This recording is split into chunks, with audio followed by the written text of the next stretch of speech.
సిద్దిపేట జిల్లాలో 50,295 మంది రైతు కుటుంబాలకు 290 కోట్లతో రైతు రుణమాఫీ చేసినట్లు కలెక్టర్ మను చౌదరి తెలిపారు. ఇక నేరుగా రైతుల ఖాతాల్లోకి రైతు రుణమాఫీ డబ్బులు జమ చేశామన్నారు.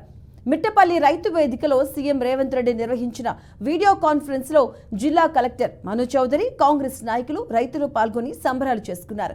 రైతు రుణమాఫీ మొదటి విడతలో ₹1,00,000 వరకు రుణాలను మాఫీ చేశామన్నారు.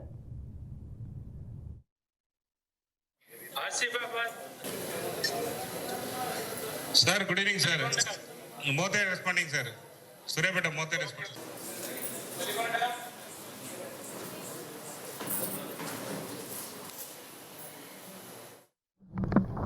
తెలంగాణ ప్రభుత్వం తరఫు నుంచి ఎంతో ప్రతిష్టాత్మకంగా చేపట్టిన రైతు రుణమాఫీలో భాగంగా ఈరోజు గౌరవ ముఖ్యమంత్రి గారు ఈ ప్రోగ్రామ్ని లాంచ్ చేయడం జరిగింది.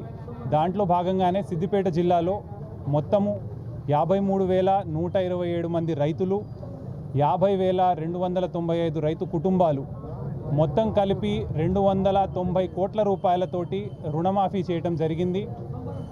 అందరి రైతు అకౌంట్లలోకి వివిధ బ్రాంచుల్లో ఈ అమౌంట్ అనేది క్రెడిట్ చేశారు. రైతులు ఎటువంటి ఇబ్బంది లేకుండా వారి బ్రాంచెస్కి వెళ్ళి ఆ అమౌంట్ను కూడా విత్డ్రా చేసుకునే సౌకర్యం ఉంది. రైతు కుటుంబంలో మొత్తము మొదటి విడతలో భాగంగా ₹1,00,000 వరకు ఎవరైతే రుణం కానీ లోన్ కానీ తీసుకున్నారో వాళ్ళందరి లోన్ కూడా మాఫీ చేసే విధంగా ఈరోజు కార్యాచరణ అనేది ప్రభుత్వం తరఫు నుంచి చేపట్టడం జరిగింది. రైతులు ఎక్కడా కూడా ఇబ్బంది పడకుండా కన్సర్న్డ్ ఏఈఓస్ ఉన్నారు, క్లస్టర్ లెవెల్లో మండల స్థాయిలో అగ్రికల్చర్ ఆఫీసర్స్ ఉన్నారు. ఎటువంటి ఇబ్బంది ఉన్నా కూడా ఒక గ్రీవెన్స్ రిడ్రెసల్ అనేది మెకానిజం సెటప్ చేశాము. వాళ్ళని కలిసి బ్యాంకర్స్ తోటి కోఆర్డినేట్ చేసుకొని ఎటువంటి ఇబ్బంది లేకుండా అమౌంట్ తీసుకోవాల్సిందిగా